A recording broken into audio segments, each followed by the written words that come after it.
यो हाम्रो डेन्टर दाइ हो। यो भेहिकल चाहिँ हाम्रो Bs6 यतापट्टि DEF फिलअप गर्दैछ। DEF डिजल एक्जस्ट फिल्ड यो राइट साइडमा हुन्छ।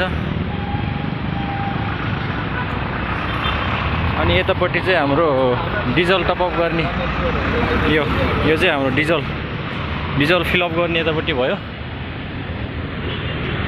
अनि यता हाम्रो राइट साइडमा चाहिँ DEF फिलअप गर्ने ट्याङ्क हुन्छ हाम्रो Bs6 भेरिएन्टमा चाहिँ।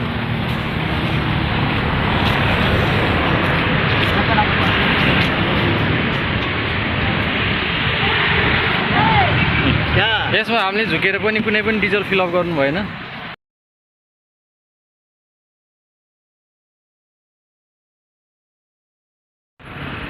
हाम्रो महिन्द्राको लोगो पनि चेन्ज भएर आएको छ। हाम्रो बिहारको गाडी हो। Bs6 भेरिएन्टको भेहिकल चाहिँ हाम्रो नेपालमा अहिले सेल भएको छैन।